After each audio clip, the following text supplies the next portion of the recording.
सभी को जय मसीह की। परमेश्वर आप सबको आशीष दे। हालेलुया। आज का विषय है प्रेरितों का काम 3 अध्याय और उसकी 1 आयत से। हालेलुया। आप लोगों ने अनेकों बार पढ़ा होगा, उसमें से परमेश्वर के कलाम को सीखा होगा। हालेलुया।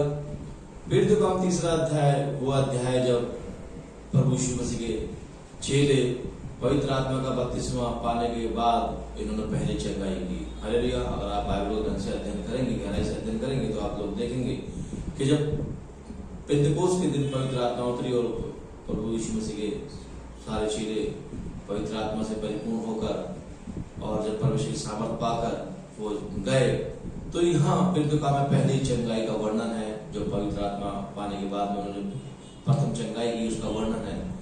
पतरस और यूहन्ना तीसरे पहर प्रार्थना के लिए मंदिर में जा रहे हैं मेरे प्रियो, और वहां देखते हैं एक व्यक्ति जो अपनी माता के गर्भाशय से लंगड़ा पैदा हुआ है, अपंग पैदा हुआ है। कुछ लोग उस व्यक्ति को हर दिन, प्रतिदिन लिखा हुआ है, हर दिन उस व्यक्ति को मंदिर के जो सुंदर नाम फाटक पे बैठाते थे ताकि वो आने और जाने वालों से भीख मांगे। हालेलुया। वो व्यक्ति अपनी माता के गर्भ से ही अपंग यानी कि लंगड़ा पैदा हुआ है, और उसने कभी जीवन में ये आशा भी नहीं की और आशा छोड़ दी कि मैं कभी चंगा हो सकता हूं। इसी आशा को छोड़कर वो प्रतिदिन भीख मांगने लग गया था। उसने कभी आशा नहीं की कि मैं कभी जीवन में ठीक हो सकता हूं, क्योंकि इतिहास गवाह है कोई भी अपनी माता के गर्भाशय से अपंग या पैदा होता है तो वो ठीक नहीं होता है। मगर इस व्यक्ति ने वो आशा छोड़कर हमेशा लोगों से भीख मांगना चयन करता है। हालेलुया।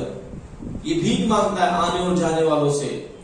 और अब वहां देखते हैं प्रभु के 2 दास पतरस और यूहन्ना मंदिर में तीसरे पहर प्रार्थना के लिए जा रहे हैं। मेरे प्रिय, बाइबल के अंदर तीसरे पहर की प्रार्थना का बड़ा वर्णन है ना। आप जब भी चाहे पुराने नियम से आप आइए, चाहे नए नियम में आप पढ़िए, तीसरे पहर का वर्णन हैगा। हालेलुया।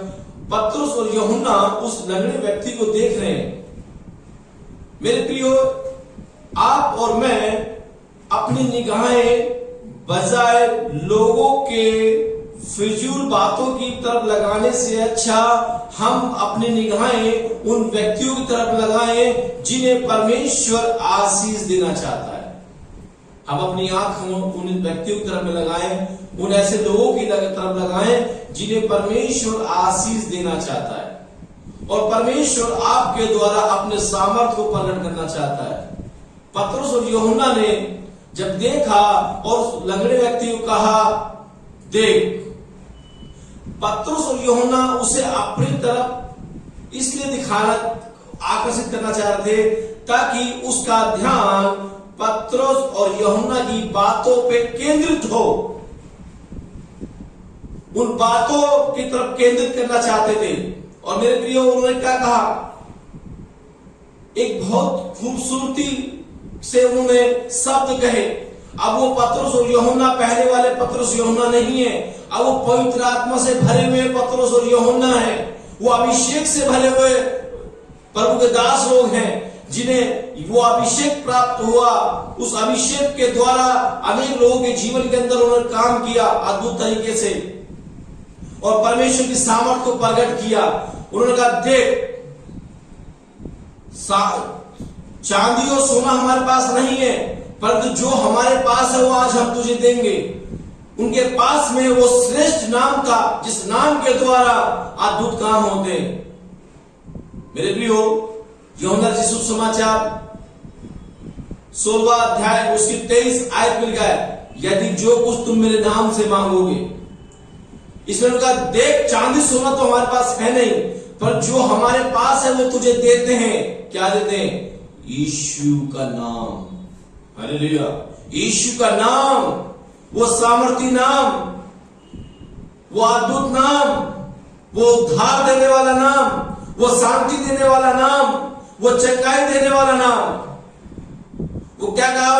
देख, चांदी सोना तो हमारे पास है नहीं, पर जो हमारे पास है वो तुझे देते हैं। यीशु मसीह नासरी के नाम से उठ और चल फिर। हालेलुया। जैसी उन संतों ने बोला, उस नाम ने, यीशु के नाम ने, जो सब नामों से श्रेष्ठ नाम है, उस नाम जैसी आया उस व्यक्ति के जीवन के अंदर, उस व्यक्ति के अंदर एक अलौकिक सामर्थ आई, जो कभी अपने पैरों पर चला नहीं था, वो उसी टाइम उसके टंगनों में बल आया और मेरे प्रियो वो उछलता और कूदता परमेश्वर की पढ़ाई करने लगा। हालेलुया। उसने भी कभी जीवन में नहीं सोचा होगा कि मैं भी कभी मंदिर के अंदर जाके परमेश्वर की आराधना करूंगा, परमेश्वर की महिमा करूंगा, उसके धन्यवाद करूंगा।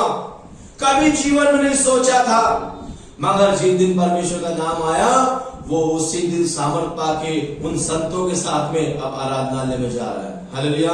क्योंकि यीशु ने कहा है, मार्ग, सत्य, जीवन में ही मेरे बिना कोई स्वर्ग में नहीं जा सकता। मेरे प्रियो, यदि आपको और हमको भी स्वर्ग जाना है तो यीशु का नाम हमारे जीवन के अंदर होना बहुत जरूरी है।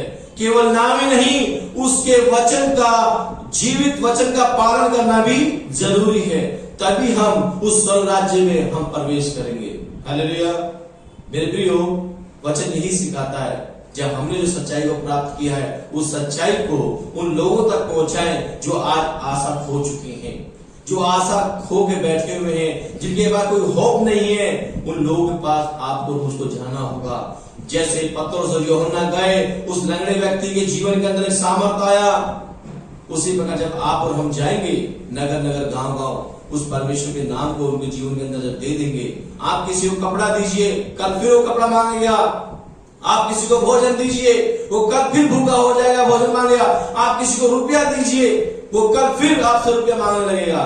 मगर आप जब उसे यीशु का नाम दे देंगे ना मेरे प्रियो, उसके जीवन के अंदर वो उसका लोगों से मांगना बंद हो जाएगा, अब वो स्वयं डायरेक्ट यीशु से मांगना शुरू कर देगा। हालेलुया। उस लंगड़े व्यक्ति के जीवन में यही हुआ। अभी तक वो लोगों के आगे हाथ फैला रहा था, परंतु जब यीशु के नाम ने उसके जीवन के अंदर एक अद्भुत काम किया, यीशु की सामर्थ उसके अंदर आई, उसका वो भीख मांगना छूट गया। हालेलुया। यदि वो संत लोग उसे भीख देते तो जैसे पहले भी भीख मांग रहा था, वैसे वो आप भी भीख मांगता रहा था, परंतु उन्होंने वो चीज दे दी जिससे उसका लोगों के आगे हाथ फैलाना बंद। हालेलुया। हमें भी देना चाहिए यीशु का नाम। जब यीशु का नाम आपके जीवन के अंदर आया है, आपने सच्चाई को जानी है, तो आपको भी नगर नगर, गली गली, गांव गांव जाकर उस यीशु के नाम को बताना होगा। हालेलुया।